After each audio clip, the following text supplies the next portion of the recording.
Today is Monday, March 18th, 2019, and we are at the Nashua High School North Boardroom. Okay, present is Mrs. Porter, Mrs. Oden. Here. Let's see, so Mrs. Timmons is not here, Ms. Hohensie is not here. We have Dr. McKinney with us, Ms. Raymond, and Mr. Kaufman. All right, ready to begin.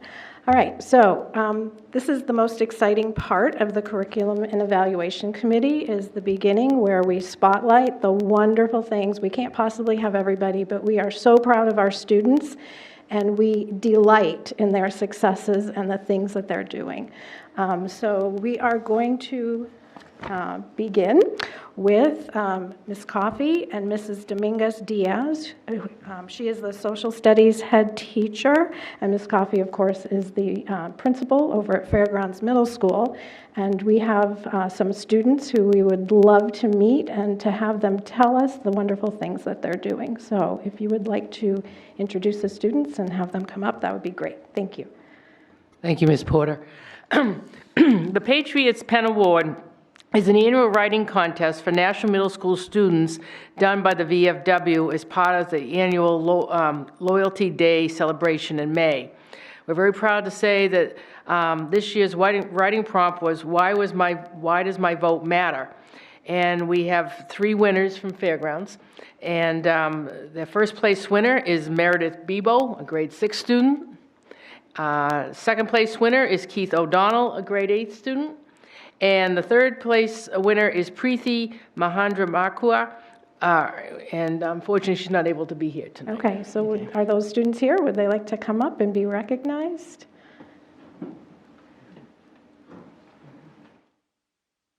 So actually, if they want to take a mic and maybe just, if you want to, I'm not going to say you have to, but if you'd like to say something about what it was like to enter and what it was like when you found out you won. You want to talk about your, Yeah. put you on the spot? If you don't want to, that's fine. Okay, we didn't tell them. Okay, I'm going to come up then and shake your hand and tell you what a great job you did, because we're super proud of you.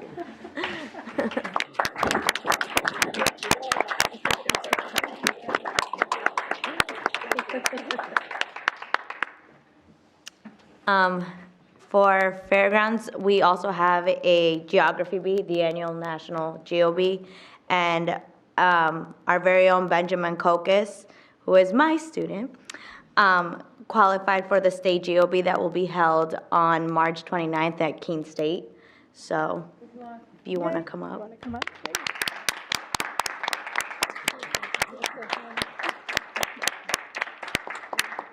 Say anything? You don't have to. Okay. And if Ben places, he will compete in the National GeoBee. That is so exciting. Maybe you can tell us, what does a student have to do to prepare for this? They just have to study. They really don't give you much material, no. And what is the form? So what is it like? They just ask different questions. Usually it's 7 rounds. So they will first put them in a room and with a smaller amount of people, and from there they will determine, they kind of like pick out the kids who like disqualify kids, and then after they do like the forum on stage in front of everyone, the one that you typically see, and that's where the 7 rounds come in, and they just ask them different things. They start off usually with U.S. history, geography, sorry, and then from there they go to world geography and so on and so forth. But some of the questions are really hard. I bet a lot of adults would have a hard time with it. Yeah. So you must have it's loved, very impressive. Must have loved geography from the time you were a child. Yeah, you have a map hanging up in your bedroom, maybe? No? No, that's all right. Well, we are really proud of you, and we wish you all the luck. And to the contest winners, thank you. I mean, that's we're always talking about writing skills and communication skills, and how nice to tie that in with voting. And you know, you are all growing up, and someday you're going to turn 18, and I hope that on your birthday you go and register to vote. I always told my 5th grade students, oh, you're going to be 18 on your birthday, you can go register to vote. And they're like, no. But I said, yeah. So now that you've written this essay and you know the importance of voting, I hope that it's really exciting to see young people stepping up and participating in the process and learning, so that when you turn 18, you know exactly what to do. So great work. Middle school is awesome. We're so proud of you, and thank you for coming, and thank you to your families for coming with you and bringing you tonight. So thank you very much. I think we should give them a standing ovation. Very good.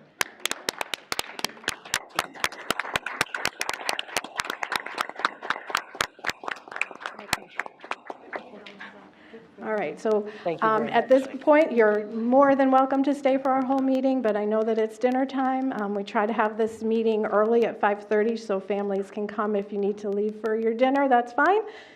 If you want to stay, that's fine. We're thrilled to have you. So thank you. All right.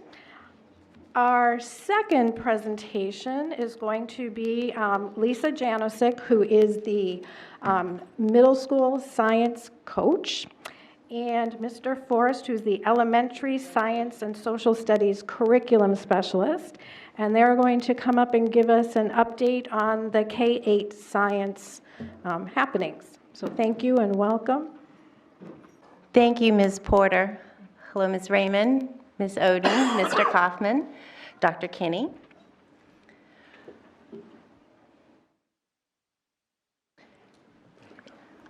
I never really know what the background of people are when I start speaking about the science standards here in the States. So I like to give just a very quick overview, just so we're familiar with the same nomenclature. So just for a little bit of a background, the New Hampshire College and Career Ready Science Standards were adopted by the state in 2016, and this board adopted them for our district last spring in 2018. They are aligned to the next generation science standards, which are commonly referred to as NGSS. And they talk about three-dimensional learning. So many times people don't understand what that means. What it means is the standards are broken into 3 separate dimensions. The first dimension are the disciplinary core ideas. That's what we all remember from our science standards. That's the content: physical science, life science, earth science. Our cross-cutting concepts, those are the big overarching science ideas. Those are the things like patterns, structure and function, cause and effect, systems, energy and matter. Those things that it doesn't matter what domain of science that you're actually teaching, those are those big overarching ideas that go across all domains of science. And the last dimension are the science and engineering practices. And the word practice is very specific here. They actually talked about that a lot when they were developing the standards. They didn't want to use the word skills. They specifically wanted practices, because those are the behaviors of scientists and engineers that they use actively to answer questions or solve problems. So when I do professional development, I always like to have a takeaway for people. So Mr. Forrest is going to be passing out just a little bookmark. It actually gives you the list of the disciplinary core ideas, the cross-cutting concepts, there are 7 of them, and the science and engineering practices, there are 8 of them. It goes into far more detail. You can actually look on the NextGen site or the state site, and you can get more information about them. But that's just a nice quick reference, especially if you're listening to somebody speak about the standards. I also like to do my 10-second blurb of, okay, so what does it mean to do three-dimensional learning? If you walk into a classroom, hopefully you're going to see students engaged in those 8 science and engineering practices. And in doing so, they're going to deepen their understanding of the content and of the cross-cutting concepts. So the idea is that students are actually figuring out science ideas. They aren't just learning about them. That's my little pitch for the Next Gen Science Standards. We figured that we'd start with the update of our Science Steering Committee. This year we were able to begin meeting in September, and thus far we've had 4 meetings. We have 1 more that's scheduled in May. Over that process, we've gotten to know each other a little bit, delve into what science looks like in a classroom that's following the pedagogy of our state standards. And we've actually brainstormed and gotten just an initial draft, basically broad ideas, nothing terribly specific, in 4 different areas. And that had to do with curriculum, professional development and learning, classroom culture and shifts in the classroom, and technology. So that's an ongoing discussion, and we're probably going to follow up with that when we meet again in May. Hi, thank you for the opportunity to speak. My name is John Forrest. I am the Elementary Curriculum Coordinator for Science and Social Studies. I'm also the Assistant Principal at Broad Street. I work with Lisa sometimes 2 days a week, sometimes just a couple minutes a week. She's phenomenal. One of the first things that I was asked to do by Dr. McKinney and the other administrators was to move the science curriculum to a more easy-to-access format. Somewhere buried deep into X2 was a series of files. And so what I did is I took all that information, reviewed it, and then moved it to an actual Google web page that all teachers can access. We did vet out some broken links, some materials that were no longer pertinent to our curriculum, and any outdated materials, they were removed. So that's up and running. Our teachers access that. I did the same thing for social studies, which I know this is not the time to talk about that. What I've been doing with Lisa this year is just monitoring their middle school pilot, and after hearing about the materials that the middle school is considering, we thought maybe we should perhaps include the 5th grade in that conversation too. So we're starting to look at some vertical teaming. Hopefully in April we'll have a deeper discussion about that. The middle school staff's put in a lot of effort into their pilot program, and the 5th grade team across the district is interested in what's going on at the middle school. You've heard Lisa talk about NGSS. I had the privilege last year to attend a day-and-a-half training, actually, that was run by Lisa and some of her state colleagues about what that looks like in the classroom for an administrator. And I thought the whole time I was there, I just want every one of our elementary school teachers to have this training, because we have the content in Nashua right now. It's how we're teaching the content that needs adjustment. We want our kids to ask questions. We want them to explore. That takes time, and that takes a teaching style that our staff isn't 100% familiar with. So that's what our focus is going to be.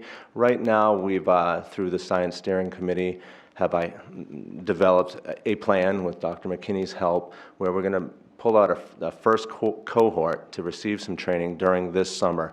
Right now I'm surveying the elementary administrators and finding out who the people on the elementary staffs are that are very passionate about science, and try to hook them in, get them trained to take a look at NGSS and how science is taught and experienced by our kids. And then from that first cohort, hopefully develop a coaching model where those folks can then spread what it is that we're trying to do and have further additional cohorts down the road. We want to start beefing up our science professional development. We want to start changing the way that science is taught at the elementary level. We want kids to experience science, not just sit, absorb vocabulary, and then move from unit to unit. We want them to be curious. We want them to ask questions. We want them to have time to develop their scientific minds. So that's my piece. Thank you. That all sounds extremely exciting. Very good. Are there any questions from any? Well, I'll ask Ms. Oden first. I can pass. Okay. All right, Mr. Kaufman.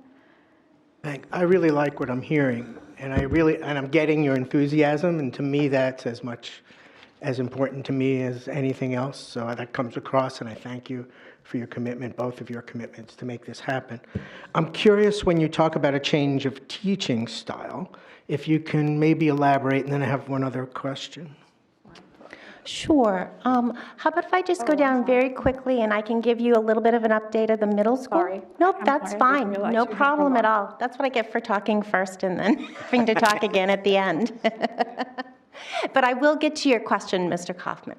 So, this past year, the middle school has been piloting 2 specific resources. One was Science Dimensions by Holton Mifflin Harcourt. The other was iQuest by Activate Learning. Over this year, the teachers meet weekly in professional learning communities, and I attend those at all 3 middle schools. So I've had the opportunity to receive a lot of feedback on both of those products from the teachers. So when we do meet as a committee, that we would be able to use their feedback as well as the rubric that we have designed to go as well. So that actually goes right into the resource review. I know that I've spoken with Ms. Porter, and we're hoping to schedule something before April vacation where we can get a committee together. The teachers we have will have a Board of Ed member, and we would probably be asking for a parent as well to be on that committee. The rubric that we are using is a national rubric. It's based in 3 different parts, and it's been used for resource reviews around the country. We took it one step further and brought it to our science steering committee and had them sort of fine-tune it to fit our needs. So our next steps, once we actually adopt a product, would be to look back at our curriculum units that are at least 6 years old, so they would have needed another review anyway. And then from there, that continued PD, not only with teachers that have already gone through the program at the middle school, a majority of our teachers were able to attend a 5-day workshop to understand the pedagogy and actually experience it from a student's point of view. We actually ran them through a lesson where they had to do the investigation, which was an interesting view to take on their part. So continued PD for not only those teachers, but as we bring new teachers into the district, making sure that we're supporting them and that we keep this going, that it isn't something that was a one-time investment, basically. For the high school, they had a couple opportunities to be introduced to the standards. In November, some of my teachers and I actually gave some mini workshops on some of the pieces of the pedagogy or how to develop a lesson from a lesson that you might already have. You know, what little changes can you make to make that work? The science department heads actually had reached out, and we made sure that they were able to attend the same training that the middle school teachers had attended, so they could bring that back to their teachers. And then they reached out again, and I went up it was an early release, and then I went up again for a department meeting. So I've gone up to North and South to just give them a little piece of PD, something that they can actually take right back to their classroom and implement, give it a try, see if they can get that positive response that some of the middle school teachers were able to get. So that's the update for elementary and secondary. Thank you very much. You're And very I welcome. apologize again for interrupting. No problem. Okay. Mr. Kaufman, did you want to reframe your question again, or at least repeat it, so I... Well, I was curious, you said taking, existing, I was thrilled to hear you had the content. That was a big deal to me. So then you're just kind of reconfiguring it, changing your approach and what, the sequencing? Or one of the questions I wrote here was, how do you make it experiential? I was curious if that is one of the things that is being integrated into the new approach. And when you said that, we have the teachers actually doing what the kids are going to do, I'm saying to myself, I think they're we might be on the same wavelength, so maybe you can, and then I do have one Little bit. last question after that. Yeah, absolutely. So experiential. When I was a child, or even in science classrooms that I've observed, students might, let's say, plants. They study the vocabulary involved with plants, the parts of a plant, and then maybe they plant some seeds using the information they gain that way, grow some plants, and that's their plant unit. What we need to do is flip it. Kids are inquisitive, they're curious, they want to know, so why not just show them a rotten ear of corn and say, what's going on here, without getting into the vocabulary yet. Have them ask questions, have them say, why is that sprouting, why is that rotting, and then what do we need to make this grow into a plant? And then so they're starting to develop a scientific mind where they want to experiment, find answers to their questions, and then after everybody's had their say, after everybody's experienced something, then you get into the nuts and bolts of things that kids need to know, the facts. It's a little different. There's a very involved one that we saw as an example where they showed a tanker, a train tanker that's used to, maybe we'll say milk for this conversation, and the maintenance workers then used a pressure washer and they cleaned out the inside of the tanker with very hot pressurized water, drained it, sealed it really quick, and then let it stay overnight, and the next morning the whole tanker had collapsed upon itself. Why? And then that's where you start with a high school lesson, and then kids have to, you have to know physics, you have to know air pressure, you have to know all the things that were going on there. Having people think about it differently. Also, it's more engaging for the students, and also they're experiencing it. They form their own hypotheses, they test their hypotheses, they come up with a result, and they learn more that way, and they become a critical thinker. They start questioning things they see around them. Those things are phenomenon. That's the word that we're using. Explain this phenomenon. Why does this happen? So that's the twist. The content is there. There's some tweaks that need to happen. You talked about moving things around. That's absolutely the case. There's some things that need to be done in a different order or at different grade levels. But Nashua has it in place. It's just now let's change how we get it to the students. So my last question, and we're in budget season, right? We had a meeting this week. You never heard, you didn't hear No, about that at Dr. all? McKinney never mentions it. So the question is, do you have what you need for next year, money-wise? Sure, right now what we're looking for are the staff to train, and I don't know where I'm not in that part of the position yet, but I am assured that there is some money to train just this core first cohort of teachers, just to take what we have in Nashua and then rethink how we teach it. And then after that, I don't know what the plan is, but I would assume we're looking more at the having staff trained and then able to train their colleagues, or at least hold, experimental groups or groups of people that are interested in it, so we can spread it that way at first. So how long before this thing rolls out where, you've done what you want to do throughout the district? Is it a couple of years? I would say, yeah. I would say a couple of years, yeah. But again, the foundation is there. The things, what we need to teach is there. It's just how. So maybe Dr. McKinney, thank you. Maybe Dr. McKinney can address is it mostly professional development? Is that covered by grants, or do you need an investment from the board? So the funds for the adoption at the middle school level, that's included in the curriculum budget. And then there are some funds in the curriculum budget for professional development, but we're also looking to utilize some of the Title IV-A grant money that we talked about with Mrs. Fitzpatrick and I during our presentations for professional development. So I do think we can move forward, but it's going to take a considerable amount of time. If you're looking at 40 fifth grade teachers to train all of them in that, that's not something we could do over the summer, so it may be a couple of cohorts that would take to get everybody up to speed. Okay, thank you all very much. Okay, Mrs. Oden? Thank you. What a great presentation. How exciting for kids. It's really changing what we're doing. I have a question about professional development. I know we also have Title II for professional development. Are we trying to do some of this in the summer? I know I think you spoke to 5 days. Some teachers at the middle school had 5 days of professional development. Yes, they actually had that last spring. They completed that.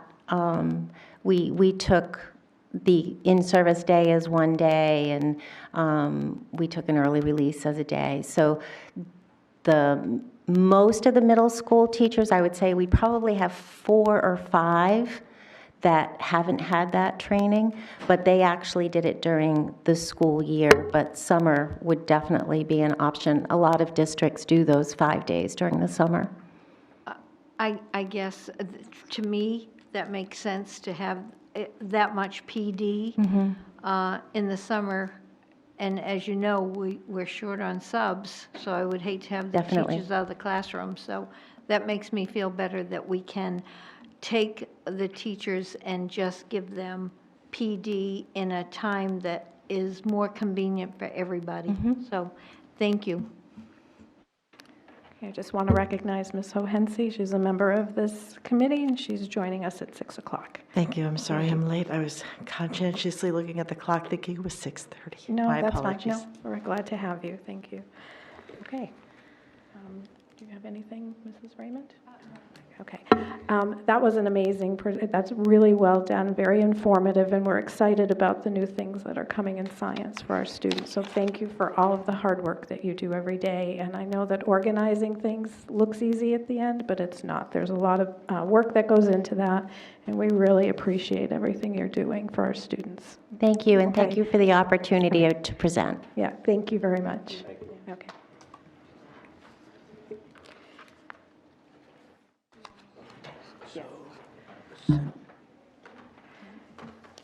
I'll be right back. There's some right afterwards.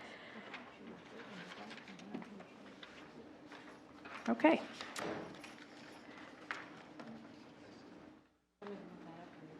I'm okay with it. All right. Wake up. Okay, the lights are back on. All right, the next item on our agenda is an elementary standards-based grading update, and I'm going to turn that over to Dr. McKinney. Good evening. So included in your packet is an issue of the Teacherese Telegraph. These are the documents or the newsletter I send out as we approach report card time. I send out a number of previous editions. You can see them listed in the back. This one is from last week. I sent one out last Friday and this Friday as well, as report cards are coming out at the end of the month. Based on the feedback from teachers, assistant principals, and the Elementary Standards-Based Grading Committee, there were 3 things that they wanted to see for this trimester that we focused on. One was decentralized printing. Before, all the printing of report cards happened mainly out of the school offices with the principal, assistant principal, and the secretaries. A number of the teachers asked if they could print their own report cards in their classrooms or be able to view, edit, and see the report card just like it would go home to a student. So we've made that happen for them. The second thing is translations. The report card is now available in Spanish and Portuguese for our students. So that feature is active. We had to do some final translating back and forth with some of the learning targets by grade level. Bob Chopa's office was incredibly helpful with that piece. And then the last one is just working with the Unified Arts teachers and coordinators around revising some of their learning targets and the comments they have for the teachers. So at tomorrow's early release, the UA coordinators will be meeting with their departments, reviewing those comments and learning targets, and we'll make some final changes in there before report cards go home at the end of the month. So those will happen, yeah, so it'll be ready to go, and then it will be that way for the rest of the, well, no, so they're making changes partway through the year, or? So they have a drop-down feature where they can have some general comments, so they're just tweaking those. There's Okay. some little Okay, grammatical, capitalization, punctuation, and things that they're changing, so they're all consistent. okay, okay, okay. Those sound like really great ideas. Those are things that are carrying over from, printing has always been an issue, so that's good to hear that teachers can print their own now. Yes, based on the feedback from the principals, assistant principals, and the committee, I do hope we can cut down on the use of paper and, look at the report cards and finalize them So it has Digitally. it has a preview you can look Yep. at? Okay, yeah, and that's what teachers need. All right. Can I just speak to one other piece, please? On page 2, there's a survey there that I developed with Common Goal Systems. It's about 9 questions that I'm trying to get as many of the teachers to share their feedback, both with the level of satisfaction with the product, their level of support from Common Goal Systems, training and support from within the district, and their level of satisfaction with report cards. So hopefully by the end of the month, we'll have a large sampling of responses from the teachers. Okay, excellent. All right, do we have any questions or comments? Mrs. Oden? I just wanted to say, the other night at the budget meeting, one of the teachers spoke to, kindergarten teachers spoke to one of the issues I've heard from others about there being, I believe, 50-some-odd traits or standards that they have to evaluate kindergarten students. And the teacher the other night said it took 2 weeks of non-instruction time. She didn't have time to teach because she was assessing, and we are short on paras. So do you have any plan to address that? So the goal of the committee, the Elementary Standards-Based Grading Committee, is to continue meeting and meet again over the summer and do some professional development, and within teacheries, do some of the things that can help teachers. For example, if you're grading in T1, only T1 grades or standards would show up. And then if you're grading in T2, they would show up as well. We do need to do some compacting of standards along the way to make it easier for teachers, but it's going to take us a little bit of time, both because the work has been sitting idle for a couple of years, along with some curriculum refinement. So if we move to a more compacted or a competency-based model, we could do some of those things for teachers, but right now there are a number, some people say the word, like 56 learning targets that they have to grade within there, which is a lot for teachers to do. So would you be looking to reduce the number? And because this is such an issue for kindergarten teachers, would you invite more kindergarten teachers to be on the committee? Well, kindergarten teachers are certainly welcome to be a part of the committee.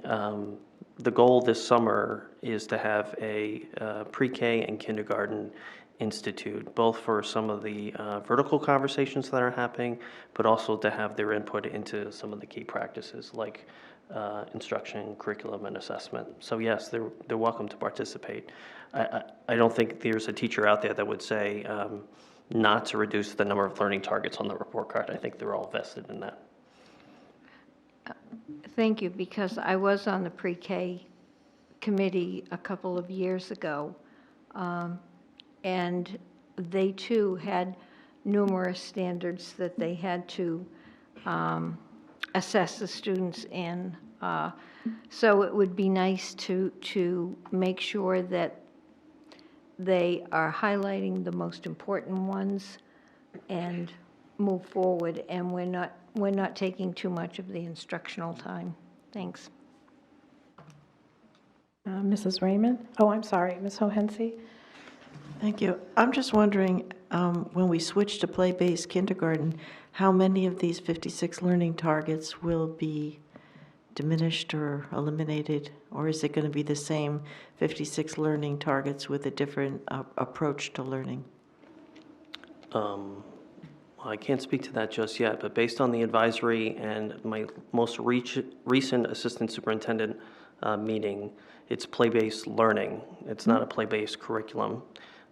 Many of the districts there haven't made sizable changes to the curriculum or delivery, but I am working on a presentation of having somebody from UNH to speak to the board and deliver the same content that was delivered before, because although there is the play-based learning expectation, we still have all the other expectations that are on the plate in terms of guided reading, this dyslexia screener, the curriculum frameworks. So there are a number of demands that are still on the kindergarten teachers, just like all our teachers. Follow-up? Yeah. Can we, at the board, get some of those messages that you're getting from the state, so those explanations of it? I mean, you were just saying that you received some memos from the state about play-based learning. I mean, we as the board would like to know what's evolving, what's changing, what's staying in place. So if there's some technical advisories, that might be helpful to the board, if you would share If you go to them. the New Hampshire Department of Education, they're all listed under technical advisories. Thank you so much. Okay, Mrs. Raymond? Thank you. So I actually want to follow up on kindergarten as well. Those standards that are being assessed, are those our Nashua standards? Are they state standards? Like who decided those? Those are the state standards. State standards? Yes. Okay.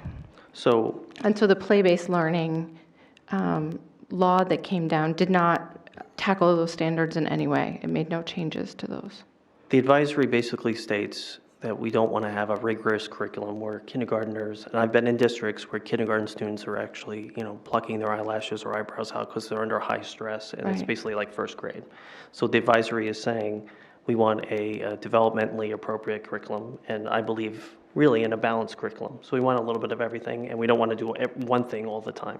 So should there be opportunities for play? Absolutely. Should there be opportunities to learn your numbers and letters and have the basic foundational skills to be successful in first grade? Absolutely. So we're trying to do a little bit of everything. I think that learning experience this summer would be key for teachers because I think they're just nervous. They want to know what they should do. They've heard the discussion and they think they have to throw out everything and just have kids play at the kitchen all day. And as fun as that is, we can't have that. We have to do a little bit of everything. Okay. All right, thank you. Okay, any other questions or comments? Mrs. Oden? I'm just thinking how much has changed since Common Core. We've pushed a lot down to kindergarten, first grade, especially in the math. So has the state looked at adjusting some of the expectations that we have for first graders and kindergarten students? Because I think now they're expected to count to 100 by fives, tens. I don't know what it is for ones, I'm not sure, but I know it was quite a jump in kindergarten, what the expectation was going into first grade. So has any of that been adjusted? I'm not aware of any adjustments so far. I think the challenge that we're navigating is last year we had a new expectation on the dyslexia screener that came through the legislature. This year we had play-based learning that came that way. So just like when we think we have our curriculum all set, we have these other things that come our way and we have to kind of fit that into the fold, or teachers have to fit one more thing on their plate. So we try to tackle it in a reasonable way, but the expectations are higher with Common Core standards. Okay. Thank you. Okay, all right, excellent. Okay, and the next item on our agenda, we have some informational pieces. So I'm going to have Dr. McKinney address the curriculum chronicle for K-5 and also for 6-8, and both of those were in your packet.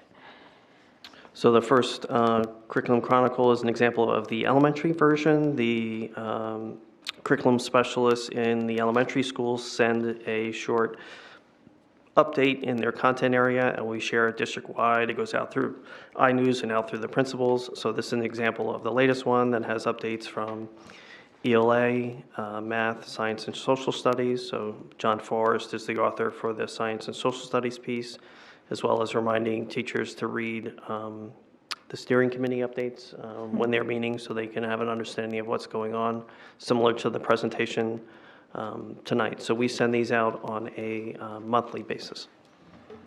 Okay, all right, good. Do we have any questions or comments on the curriculum chronicles? First from the board. Okay. Okay, all right. Did you have your hand up? I did. Okay, go But ahead, I didn't Mrs. wanna- Raymond. Okay. Step on toes or skip the line, because I know cutting is not acceptable. Always ladies first. Thank you, Mr. Kaufman. These are so cool, and I didn't know these existed, and they make me very happy. So I'm really glad to see them, and I'm glad to see them included in our packet. So thank you very much for starting to include these. I appreciate it. You're welcome. It was Mrs. Porter's idea, so give credit where credit's due. We're a collaborative team here. So, okay, Mr. Kaufman. Thanks. I found this chart on the top, on the front cover of this March 2019 issue very interesting to me, what the research says about reading volume. So the more time the kids read, over time, that's how you get it. The more you read, the better you read. It seems as simple as, is it as simple as that? I don't want to overstate it, but. It's part of the magic formula, I would say. Okay. My son's a freshman, and they told him at orientation, get ready to read 500 pages a week. So Oh, in college? Oh, yeah. exactly. So if you think of that as kind of like the end game in some regard, yeah, volume matters. So can you, I don't think you'd be able to do it now because it's an interesting request, but can you tell us where the various schools are on this chart from an elementary, middle, and high school? I'm very curious. Where do our students fall in on this chart? How much average reading time do they get? So I'm just curious because our reading scores are in the 50s, if I remember correctly. So that would say they're reading for about 9 minutes a day. And from just looking at this chart, right? So I'm curious, how much time do our students spend reading? I know, I would think in the elementary schools, there's really just dedicated time to reading. I know when I subbed in the middle schools, sometimes that's exactly what I would do. We'd spend time, sometimes they would ask us to read a story to the kids. I let the kids read, and I went around the room, everybody did a paragraph. So there was focused time for reading, even I know in elementary and middle. I have no idea what would happen in the high school. But I guess my request is, where do our students fall in on this chart? And obviously, I think you'd have to gather some information to answer it. I don't know that you could answer it now. So there's a 90-minute literacy block at the elementary schools where K-5, where they deliver their literacy instruction, and that includes a mini lesson, a time for guided reading instruction, a time for word study, and a time for independent reading. Do we track like with a stopwatch, the minutes kids read? No. It's also part of their independent reading at home. So it's incumbent upon the teacher to not only foster a love of reading, but also foster a volume of reading. And you see a lot of teachers have outside their classrooms or by their desk. Right now, Mrs. So-and-so is reading blank, and they'll have the book right on the title. So I don't know if I could generate, where all the students are. I think there's a number of variables that go into it. But along with the literacy pilot that's going on, we're hoping to have some PD this summer, along with some stronger guidelines around what literacy instruction looks like. Because we've had teachers that have gone through lifelong literacy. They understand the framework. They understand how to deliver the instruction. And now they're looking for quality resources to deliver that instruction to impact kids. Excuse me, but the 90 minutes that you spoke of, that's once a week or? Every day. Every day, okay. Thank you. Okay, any other questions or comments? No, so we look forward to the next editions next month. Okay, the last item on the agenda. Oh, can I speak to one other one? Sure. We I'm didn't do the sorry. middle Sorry. school one. Yep. This other one, we're climbing the ladder, so this is the middle school edition. They had a middle school summit, which was awesome in February. It was completely developed for the middle schools, grades 6 through 8. The middle school coaches and Mrs. Fitzpatrick put it together.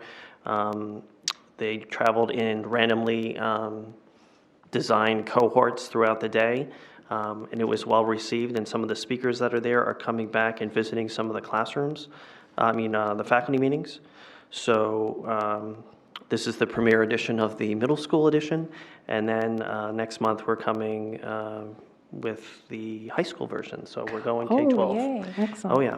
Good. So, Something thank to you. look forward to. Thank you. I'm sorry, I keep jumping the gun tonight, so. All right. So the last. Question? Oh, sorry, go ahead. Thank you. So I'm curious, what is meant by this shared SEL experience. I'm guessing that's social and emotional learning. And then the strategy of reciprocal teaching. That hasn't been introduced to the board yet. So can you speak to it now, or can you plan on maybe more detail at a future meeting? These are concepts, clearly they're being implemented in the district, and we don't know really, we haven't voted on them, we don't know the costs associated with them in terms of curriculum materials and especially professional development. So I'm concerned that things are finding their way into curriculum that the board hasn't known about or approved.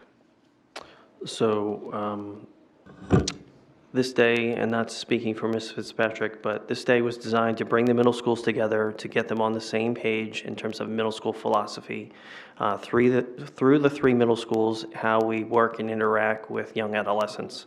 I can't speak to the SEL piece. I was coordinating the elementary piece. In terms of reciprocal teaching, that is probably one of the most solid instructional strategies you can use.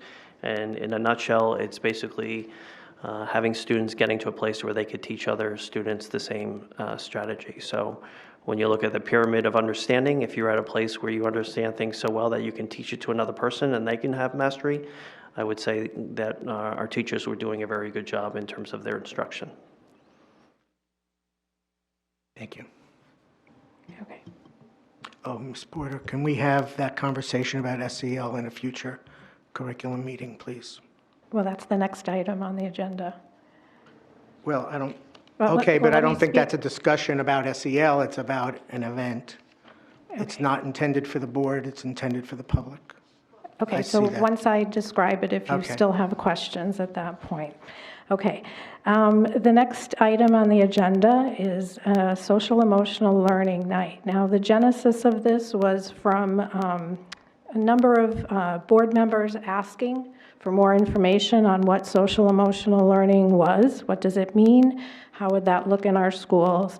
So in meeting with Dr. McKinney and talking it over, we thought that it might be a good idea to have some sort of just an informational evening to give an overview of what this means in general and what it would look like in school. And Dr. McKinney had seen a presentation with these two women who are mentioned here, and he recommended them quite highly. You can see that Scarlett Lewis is from Sandy Hook, and Shannon Desolé is actually works for the state of New Hampshire.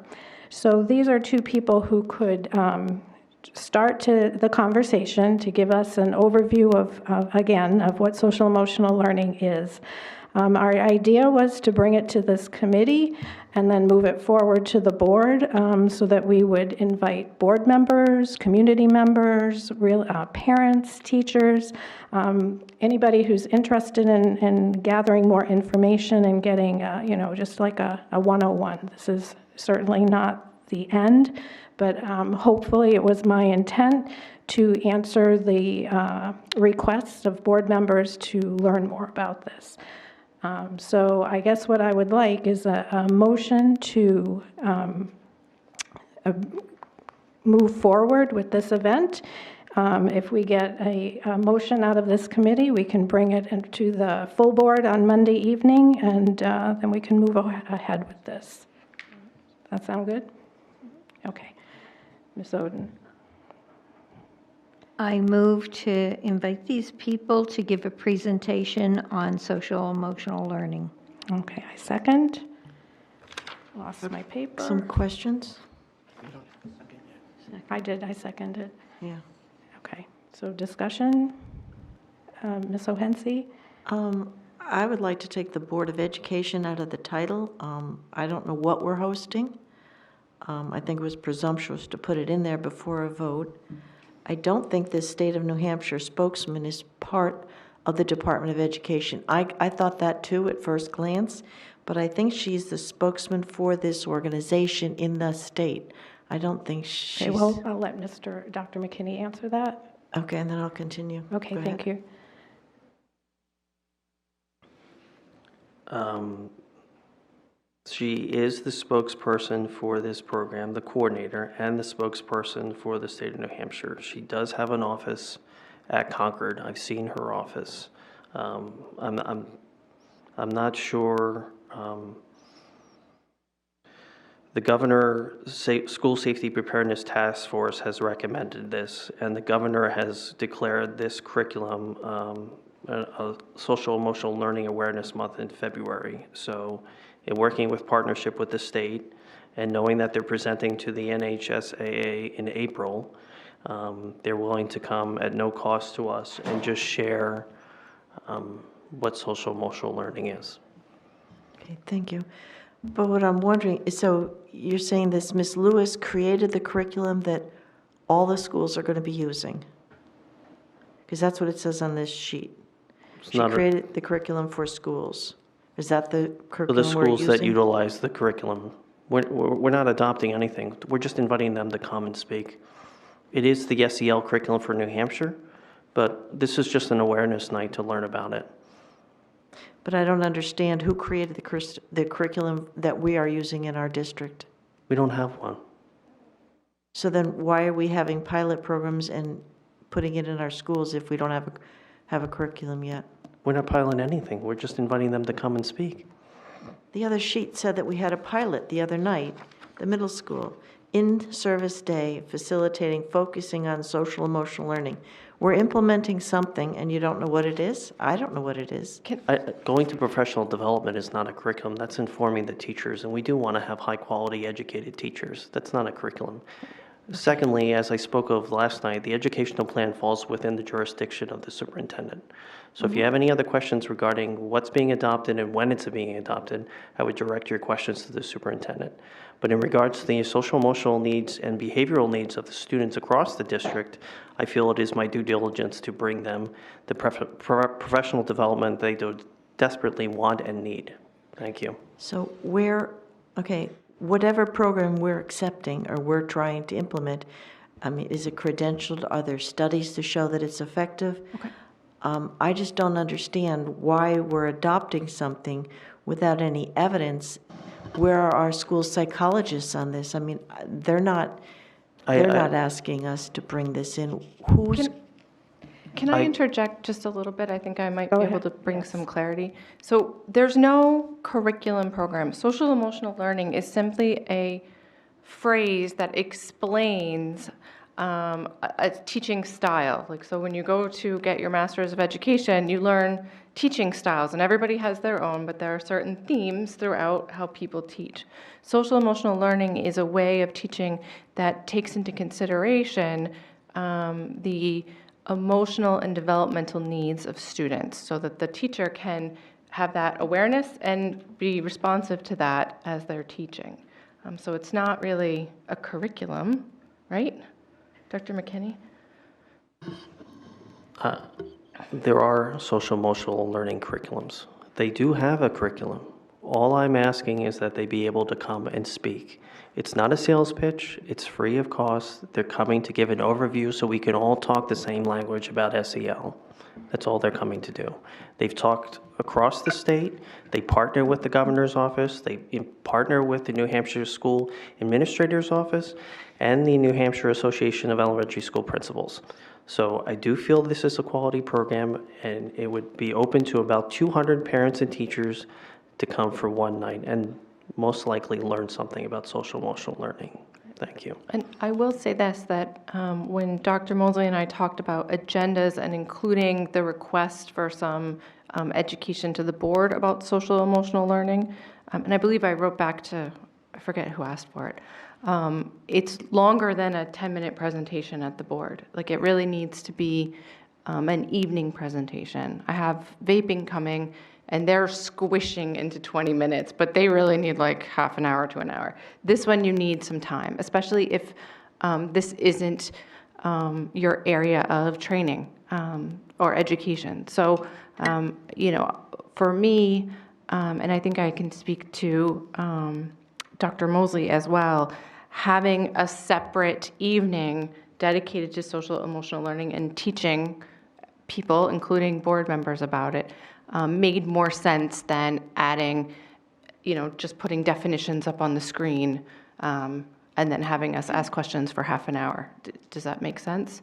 So, Well, yes, I understand that it seems to be bigger than what we're expecting, because I remember when I was in school, they had educational psychology. Teachers were expected to understand the psychology of the age of the student that you're dealing with, what their needs, what their development is. I mean, this is something that went back decades. So it's not that their social emotional needs and development wasn't considered before. What's new? I mean, we have opioids, we have vaping, we have discussions about that. Why are we intertwining in our academic curriculum different standards for student behavior, attitudes, values, or whatever, and we are going to be assessing them on it? We are going to have teachers that are doing this type of work. And what my concern is, if these teachers only get minimal training, hopefully more than the board gets, I don't know that they will do justice to their evaluations of students. They may assess a student one way as opposed to another way, and it could potentially do harm to that student.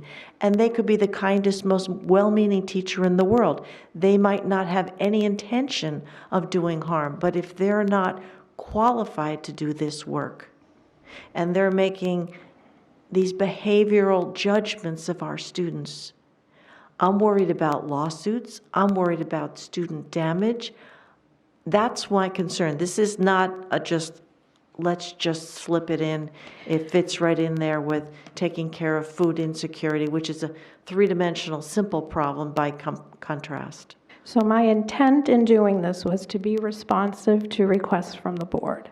And there have been many conversations where this has come up and people have said, I don't know what this is. I feel like I need to have more information.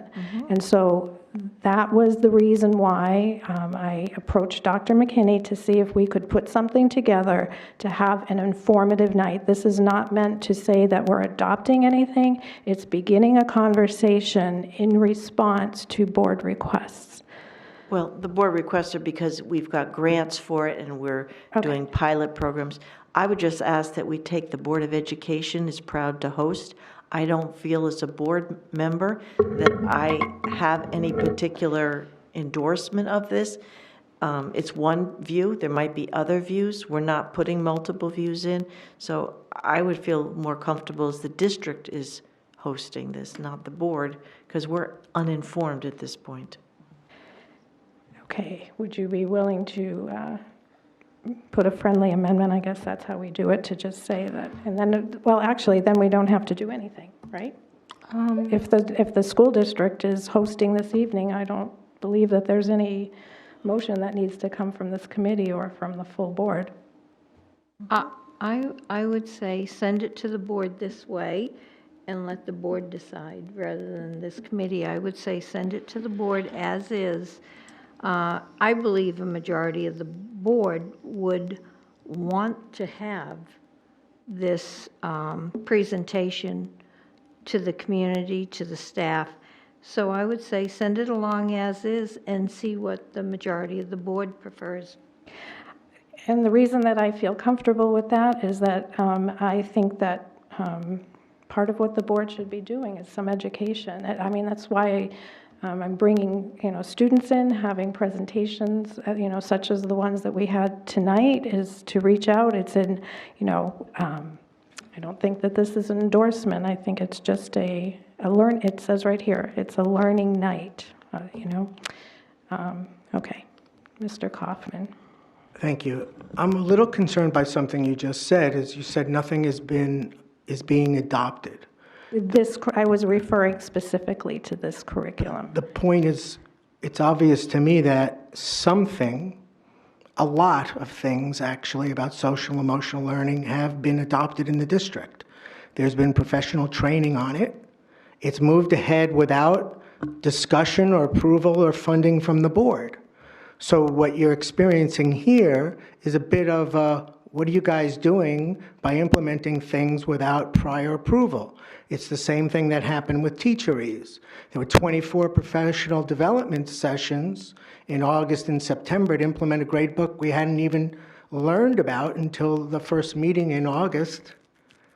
And then it wasn't until October when the board finally got a contract, but we had already had 24 PD sessions, and it's been implemented. So I'm concerned we're going to see that we're seeing the same thing again. And this has been on the discussion, has been a discussion topic for several months, maybe even a year. And this is really the first attempt to have any kind of a structured presentation about it. I just want to point out, this is not for the benefit of the board, which is what the request was previously. I appreciate making it available to the whole community as you're trying to do, but every board meeting is available to the community. And if you did it as a special board meeting, which would allow the board to ask the presenters questions, and it would be intended to inform the board, the people of the city could, obviously, we could give them access to ask questions. So I can't vote on the motion, but I'm just concerned that there are curriculum elements. We've been told how, I'm going to ask this question because it comes up after the cursive conversation. We're told we don't have time to implement cursive, yet we know there are SEL components to curriculum. We know that PD has occurred. I'm just concerned we've pulled out cursive, but we're implementing SEL without a discussion, without a vote, and without a vote on funding. And I just don't like the behavior because I saw it happen with the grade book, and I believe it's happening, could be happening here again. I think there's an assumption that that cursive is not happening. It is. So maybe it's not But the point is, it's not mandated. consistently delivered in the district. It may happen, it may not happen, but it's not consistently delivered. Okay. So you may have some child in a class that doesn't get cursive, and I think it was Ms. Scales who commented that some of her student friends in the high school, when the teachers write cursive on the board, they can't read it. Okay. So there's a problem with a lack of consistency of instruction. My It needs to intent be the was same not to everywhere. bring up the cursive discussion again. I'm bringing it up because it's relevant. If we add SEL without approval, and we say we don't have time for cursive, well, we haven't approved cursive.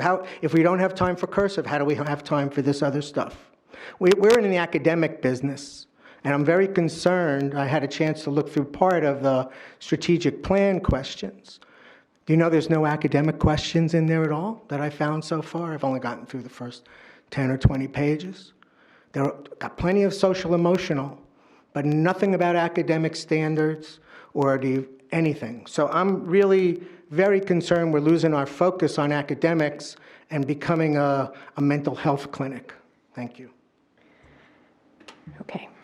Are we ready for a vote? Okay. On the motion to bring this, I'm not going to remember the wording that you used, to bring the, to invite the, do you want to say that?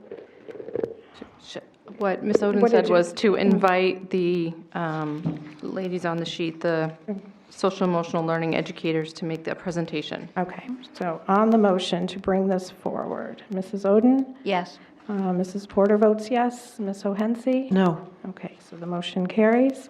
All right, and hi, Dr. Mosley. Hello, how are you? Hi, good, how are you? Did you want to speak? No, I think Heather I know she said she didn't speak for me, but everything that Heather said, I agree with. So thank you for voicing that concern, Heather. Thank you. Okay, all right, so we are at the end. I make a motion to adjourn. Second? Okay, Mrs. Oden? Yeah. Yes. Mrs. Porter votes yes. Ms. O'Hensey? Yes. Okay, thank you. Meeting is adjourned at 6:40.